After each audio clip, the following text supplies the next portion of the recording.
Good morning. Rural development and corporation में हम ग्रामीण आधार संरचना की बात कर रहे थे। उसी में हमारा नेक्स्ट है ग्रामीण आधार संरचना एवं ग्रामीण बाजार, rural infrastructure and rural markets. अगर भारत की हम सकल राष्ट्रीय उत्पाद यानी कि जीडीपी की बात करते हैं तो उसमें कृषि एवं उससे जुड़ी हुई क्रियाओं का हिस्सा लगभग कितना है, 1/4 है। लेकिन कृषि अतिरिक्त यानी कि जो एग्रीकल्चर सरप्लस है को बेचने के लिए जो ग्रामीण क्षेत्रों में क्या है, बाज़ार नहीं है, उसकी कमी है। कृषकों को अपने उत्पाद को दूर दराज से शहरों या कस्बों में स्थित जो कृषि उपज मंडियां हैं वहाँ तक लाना पड़ता है। उसमें क्या है, एक तरफ देखो तो मंडियों तक उपज लाने की लिए जो आवश्यक आधार संरचना है, जो कि परिवहन के साधन है, सड़क, रेल, इनका अभाव है। तो दूसरी ओर किसानों को क्या है, बहुत अधिक खर्चा वहन करना पड़ता है। इसके अलावा किसानों का समय भी बर्बाद होता है। इसमें किसानों को उपज का सही मूल्य दिलाने के लिए ये आवश्यक है कि भाई ग्रामीण बाज़ार यानी कि जो रूरल मार्केट्स हैं उनको ही हम विकसित करें। ठीक है, इसके लिए राज्य सरकार तथा सहकारी संस्थाएं इस क्षेत्र में महत्वपूर्ण भूमिका निभा सकती हैं। अगर हम देश में नियमित मंडियों की नेटवर्क के द्वारा कृषि सोच से संगठित विपणन को प्रोत्साहन दिया गया है। ज़्यादातर राज्य सरकारों और जो केंद्र शासित प्रदेश हैं उनमें कृषि उत्पाद मंडियों का विनियमन के लिए कानून भी बनाए गए हैं। मार्च 2006 में देश में 7566 विनिमय मंडियां हैं। इसके अलावा देश में 27,294 ग्रामीण आविदिक मंडियां भी हैं, जिनमें से करीब 15% जो है वो विनियमन के अधीन है।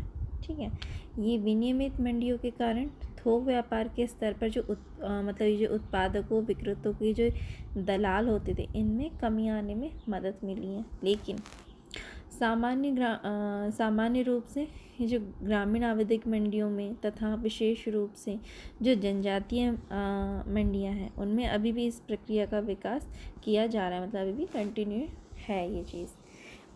देश के ग्रामीण क्षेत्रों में कृषि क्षेत्र के लिए भली भांति कार्य करने वाली मंडियों की ज़रूरत है ताकि इस क्षेत्र में विकास, रोजगार और आर्थिक समृद्धि को हम बढ़ा सकें। देश की कृषि विपणन की बात करें तो देश में कृषि विपणन प्रणाली विकसित करने में सरकार महत्वपूर्ण भूमिका निभा रही है। अपने प्रबंधकीय नियंत्रण के अंतर्गत कृषि एवं सहकारी विभाग के पास विपणन के लिए 3 संगठन हैं। सबसे पहला है विपणन एवं निरीक्षण निदेशालय, ठीक है, जो फरीदाबाद में है। सेकंड है चौधरी चरण सिंह राष्ट्रीय कृषि विपणन संस्था, जो जयपुर में है। और तीसरी लघु कृषक कृषि व्यापार संकाय, जो कि नई दिल्ली में पोस्टेड है। ठीक है, ये 3 विपणन कार्यालय हैं या संगठन है विपणन कृषि विपणन के लिए। हम बात करते हैं विपणन एवं निरीक्षण निदेशालय की। ठीक है, तो विपणन एवं निरीक्षण निदेशालय कृषि मंत्रालय से संबंधित कार्यालय है। केंद्रीय सरकार की कृषि विपणन नीतियों और कार्यक्रमों को लागू करने के लिए इसे वर्ष 1935 में इसकी स्थापना की गई थी।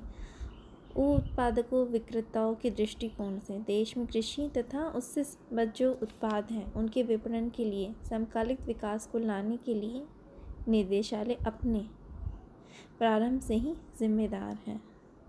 देश में कृषि विपणन नीतियों को लागू करने में इसने केंद्र तथा राज्य सरकार के बीच में करीबी संपर्क को बनाए रखा है।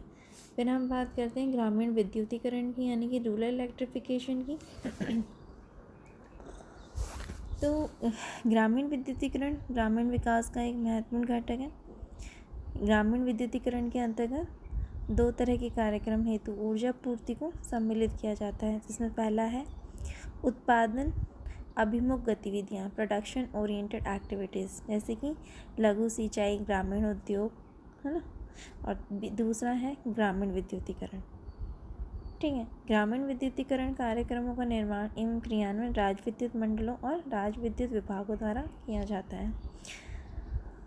अगर विकसित हम 3 दशकों से देखें तो ग्रामीण विद्युतीकरण के लिए गहन कार्यक्रम क्रियान्वित किए गए हैं, जिसके परिणाम स्वरूप ऑल अराउंड 84.3% विद्युतीकृत किया जा चुका है।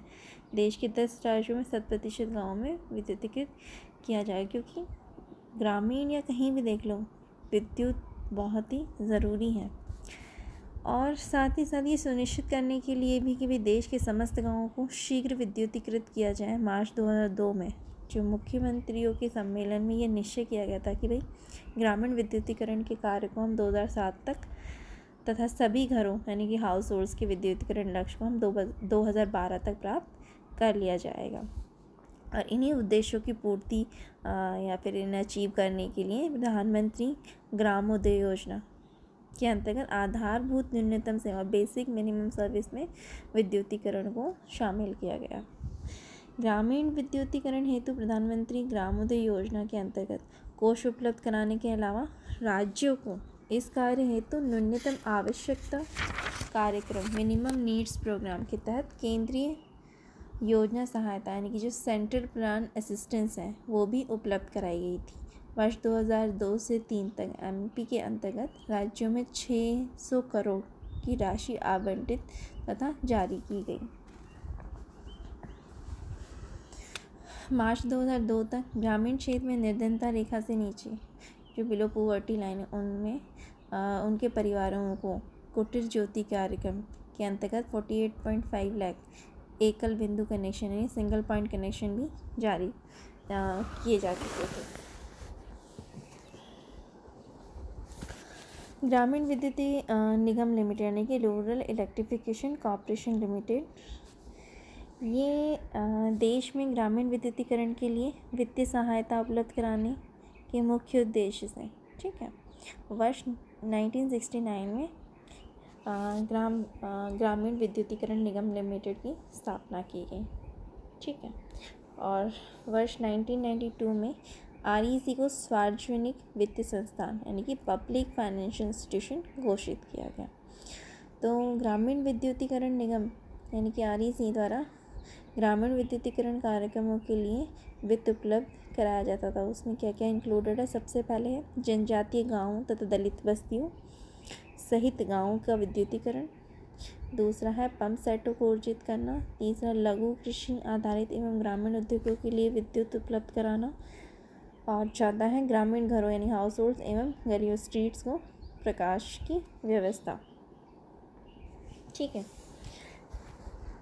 तो जो ये ग्रामीण विद्युतीकरण निगम प्रसारण एवं वित्तीय प्रणाली को और अच्छा करने के लिए ट्रांसमिशन एंड डिस्ट्रीब्यूशन सिस्टम को और बेटर करने के लिए शुरू की जाने वाली प्रणाली सुधार परियोजना यानी कि सिस्टम इम्प्रूवमेंट प्रोजेक्ट हेतु राज्य विद्युत मंडलों यानी कि स्टेट इलेक्ट्रिसिटी बोर्ड को वित्तीय सहायता उपलब्ध कराता है। इसके अलावा जो लघु विद्युत उत्पादन परियोजना है जैसे पवन ऊर्जा विंड एनर्जी एवं जल ऊर्जा परियोजना हाइडल प्रोजेक्ट्स के लिए REC के वित्तीय सहायता उपलब्ध कराता है, ठीक है। REC राजीव गांधी ग्रामीण विद्युतीकरण योजना के क्रियान्वयन के लिए नोडल एजेंसी है और भारत सरकार द्वारा ये 2005 में शुरू की गई थी। ग्रामीण विद्युत अवसंरचना और घरेलू विद्युतीकरण की इस योजना का उद्देश्य है कि भाई 5 वर्षों में सभी घरों में बिजली पहुंचाना के राष्ट्रीय साझा न्यूनतम कार्यक्रम के लक्ष्य को प्राप्त करना है, ठीक है। हम राजीव गांधी ग्रामीण विद्युतीकरण योजना की बात करें तो 4 वर्ष की अवधि में सभी ग्रामीण घरों तक बिजली पहुंचाने का ये जो हम जैसे पहले ही बात की कि वही राष्ट्रीय साझा न्यूनतम कार्यक्रम के उद्देश्य से प्राप्त करने के लिए ग्रामीण विद्युत आधारभूत ढांचा और विद्युतीकरण की ये योजना अप्रैल 2005 में प्रारंभ की गई थी और 2006 तक केवल 44% ग्रामीण घरों में बिजली की सुविधा उपलब्ध थी। ग्रामीण विद्युतीकरण निगम यानी REC इस कार्यक्रम के लिए केंद्रक एजेंसी है, ठीक है। 31 नवंबर 2012 तक जो हमारी राजीव गांधी ग्रामीण विद्युतीकरण योजना उसके अंतर्गत 1,06,116 अविद्युतीकृत गाँवों को विद्युतीकृत किया गया था, जहाँ पे मतलब लाइट नहीं थी वहाँ पे लाइट पहुँचाई गई थी।